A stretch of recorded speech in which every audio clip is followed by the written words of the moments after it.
Bonjour, aujourd'hui on va résumer l'histoire de 20 milieux sous les mers de Jules Verne, un classique.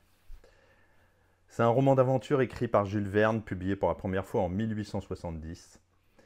Ce chef-d'œuvre de la littérature de science-fiction raconte l'histoire d'un voyage extraordinaire sous les océans à bord d'un sous-marin, le Nautilus, dirigé par le mystérieux capitaine Nemo. Le récit se déroule dans la seconde moitié du XIXe siècle et explore des thèmes tels que la liberté, la révolte contre la civilisation et l'énigme de la nature humaine. L'histoire débute en 1866, une époque où des rumeurs se répandent à propos d'un gigantesque monstre sous-marin aperçu par plusieurs navires dans différentes parties du globe. Ces apparitions causent de vives inquiétudes parmi les marins et les gouvernements, au point que certaines routes maritimes sont abandonnées.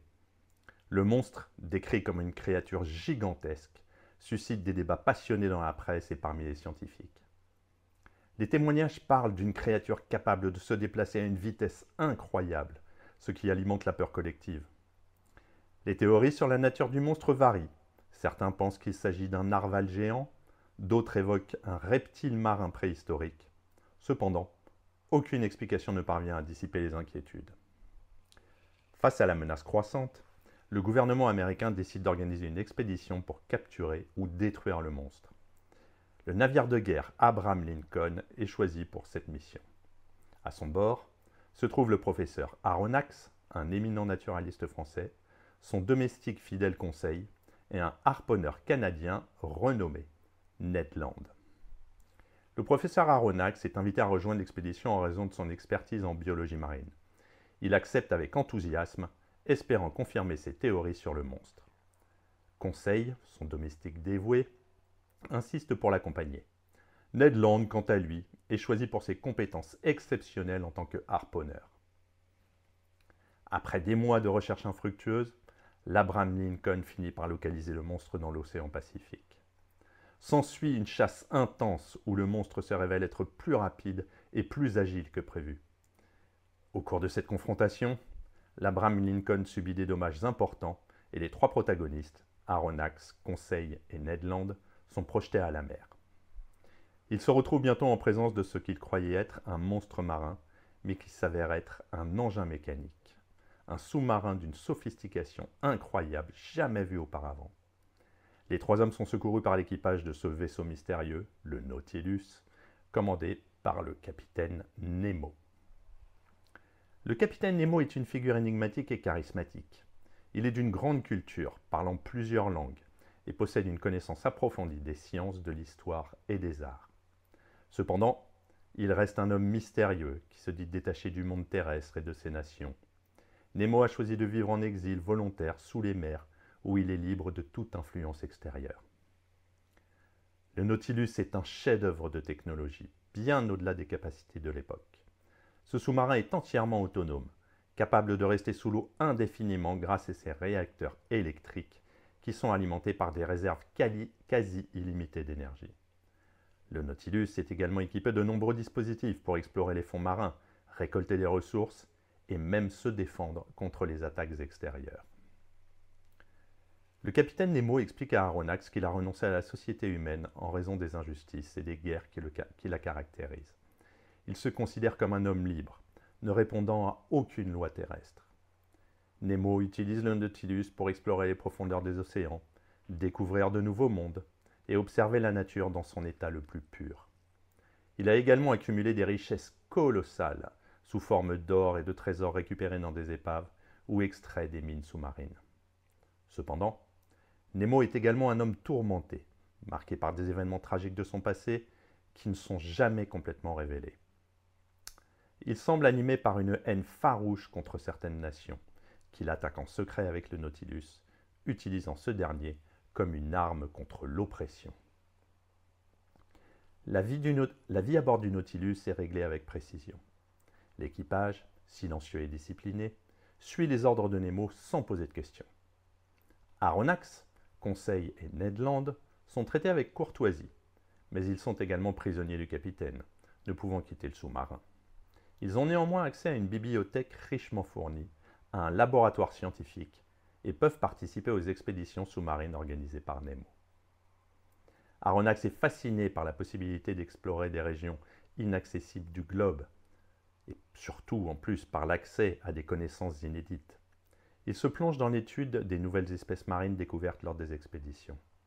Conseil, toujours loyal, assiste Aronnax dans ses travaux.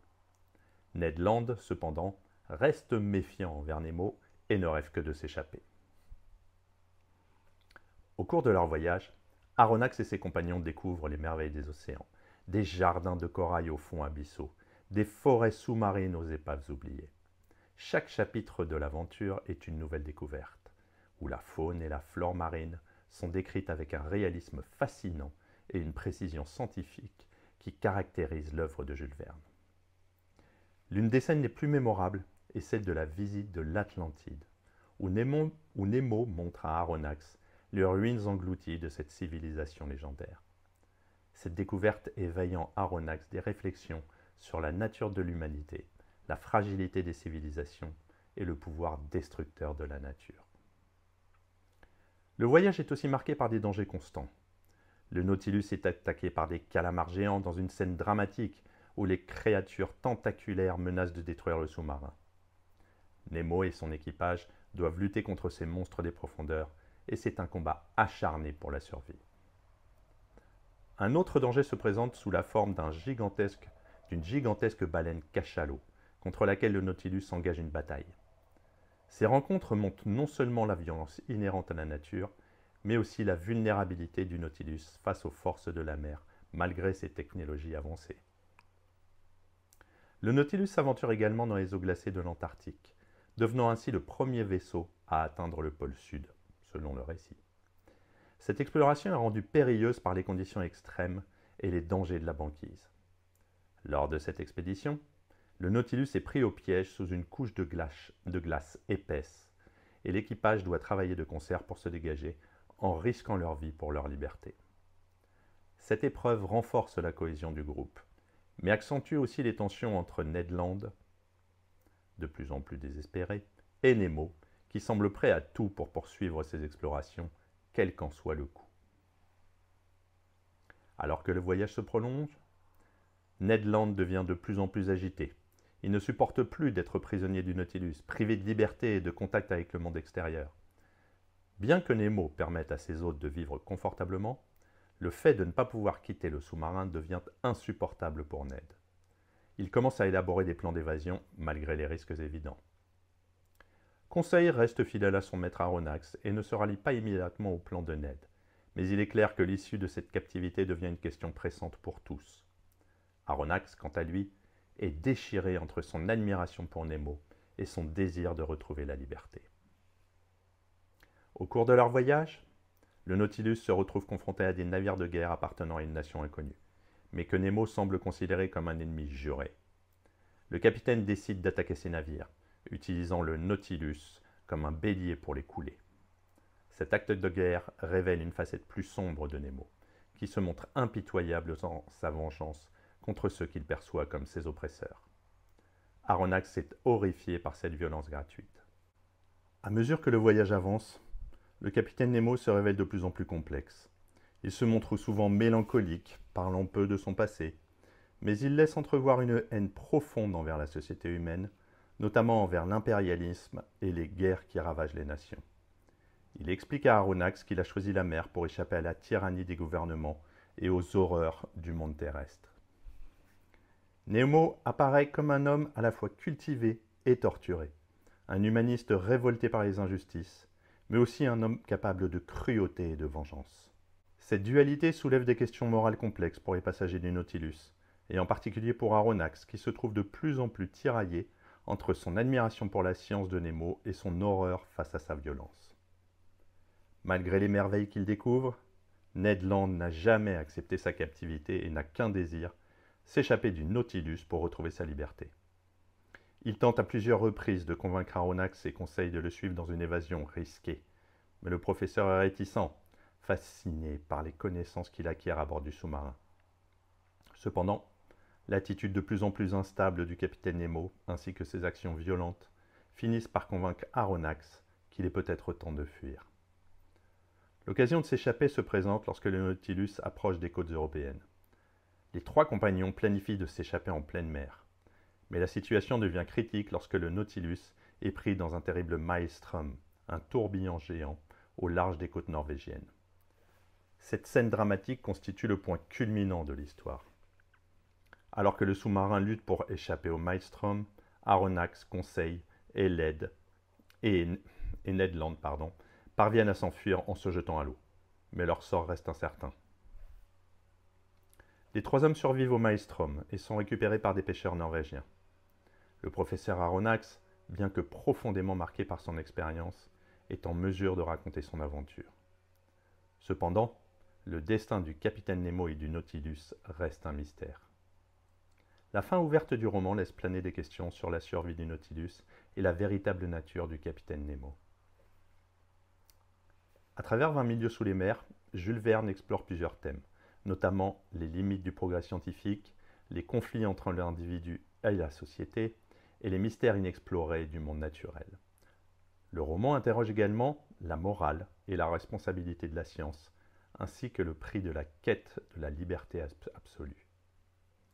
Le capitaine Nemo incarne la figure du savant solitaire, à la fois un génie et un homme tourmenté par des idéaux qui le conduisent à s'isoler du monde et à rejeter toute forme d'autorité. Son personnage soulève des questions sur la justice, la vengeance et les conséquences de se couper de l'humanité.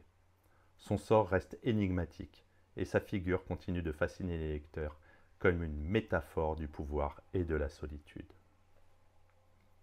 Pour conclure, 20 milieux sous les mers est un chef-d'œuvre de la littérature d'aventure, mais aussi une œuvre qui dépasse les frontières du genre pour offrir une réflexion sur les questions fondamentales de l'humanité.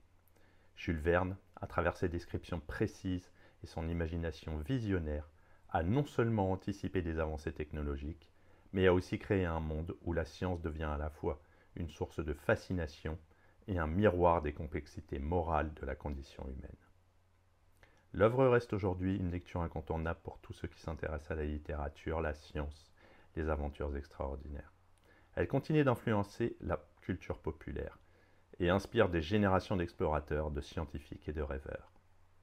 C'est un hommage à la curiosité humaine, à l'esprit d'aventure et à la recherche incessante de connaissances, mais aussi un avertissement sur les dangers de l'isolement et de la rébellion contre la société. À bientôt!